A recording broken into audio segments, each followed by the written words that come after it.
We have more for your ears only. I'm Catherine Herzog. I'm David Alpern with this quote from the news. As a media company, you have a choice in China. You either do news or you do business, but it's hard to do both. That was James McGregor, former Wall Street Journal bureau chief in Beijing, as Vice President Biden warned Chinese leaders against a crackdown on Western journalists. The vice president also sought to reduce the chance of confrontations in China's newly claimed offshore air defense space. Now this. Across the developed world, inequality has increased.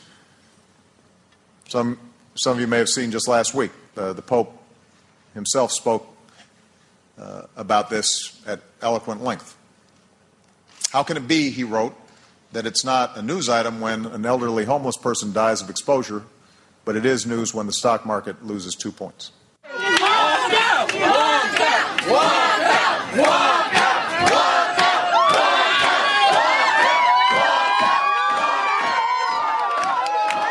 It took the better part of a week for President Obama to pick up on the Pope's challenge to cruel capitalism and economic inequality in America and worldwide.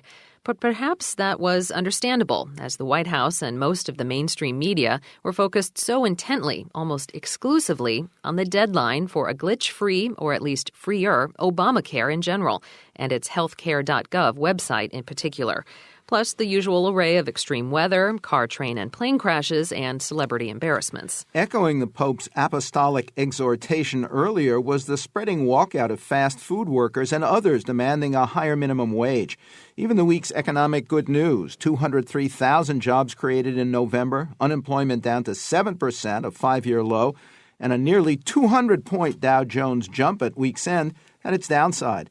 Beyond the threat of hastening the end of Federal Reserve stimulus policies was the evidence that job numbers did not accurately indicate the way the wealth being generated is actually distributed. UC Berkeley economics professor Emmanuel SAIS found the top 1% now gets nearly 22.5% of all pre-tax income, while the bottom 90% share less than half for the first time ever, 49.6% to be exact, the greatest gap since 1928. To consider those realities, the Pope's message, and its reception by the president, other U.S. leaders, and the media, for your ears only, we're joined again by Michael Brenner, University of Pittsburgh professor emeritus, and a fellow of the Johns Hopkins Center for Transatlantic Relations. Welcome back to the program.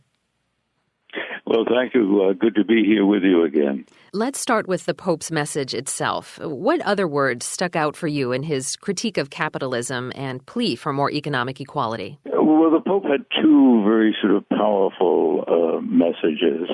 I mean, one, of course, was in the nature of a homily in his capacity as, as Pope, as God's sort of vicar on earth, about the obligation that those who are more fortunate and better off have towards the poor. That's a matter of personal morality and adhesion to, the dictates of Christian faith. He also had a political message, though, and he made this very explicit. He referred to the fact that governments have a responsibility, which is both an ethical responsibility and a responsibility that resides in the role as custodians of the general welfare, to not only to provide for the poor, those who are abject, but to reduce the extraordinary gap, as we see growing in the United States, between the sort of wealthy and what we used to call the common man.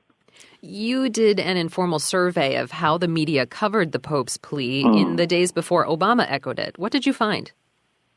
Well, it was really quite stunning, and I think it was revelatory. There was almost no coverage. There were one-day stories like any other news story, which was not given any particular prominence, both in what we call, the nationwide quality press and regional press and in the television media, cable or otherwise, and no follow-up, which suggests to me, at least, two things. One, the Pope had really touched on a very sensitive nerve. And what we've been doing, and I'm just talking about the United States, but I think the phenomenon was similar in Europe, is to sublimate this issue, not to give it its due regard, whether because it's simply embarrassing or whether, frankly, the people who are quite satisfied with the current state of affairs the ones who sort of dictate directly or indirectly what gets widespread coverage. Our political leaders didn't react at all. The congressional leaders, national executive branch leaders, until the president sort of jumped on it. He had made a reference to inequality a couple of weeks ago as well. But, I mean, it's clear that President Obama doesn't give it its ground. He's been president for 5 years. And if you look at most of his initiatives or most of what he's acquiesced in, it's had the effect and the predictable effect of widening the gap between the rich and the less wealthy in the United States. So I think we have to take his newfound discovery of and concern with more than a grain of salt. Do you think that his speech, intentional or not, provided at least some moral support for the various campaigns to raise the minimum wage so working people make enough to live on? And what's your view of the value of raising the minimum wage? Does it make working worthwhile, or does it just kill jobs? No, it won't kill jobs. I mean, that's a con on to red herring that detailed and very careful economic analysis has demonstrated. I mean, we might as well go back to the 19th century and say, there should be no restrictions on child labor. There should be no safety regulations. There should be no restrictions on the number of hours you can work in a day or a week, because that's going to cut. It's the same logic. Those countries, in fact, that have much higher minimum wages than we do, which is much of Western Europe anyway, are doing better off than we are economically on the job front and generally. You look at the minimum wage, it hasn't gone up for years. When it was first said, I think it was in the late 1960s, if we were to adjust for inflation and overall national wealth, it would be more than double what it is today.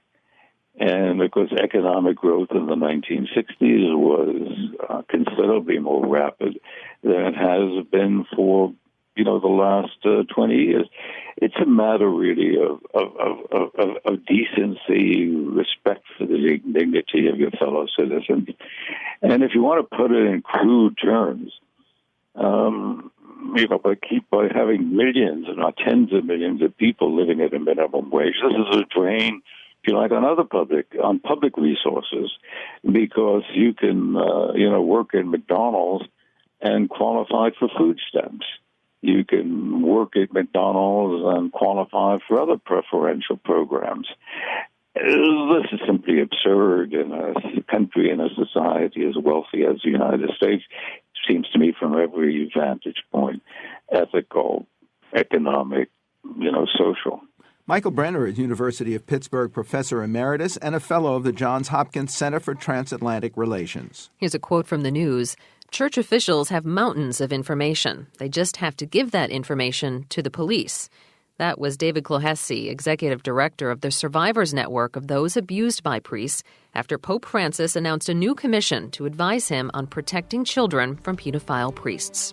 Next, who's already profiting from Obamacare? For your ears only.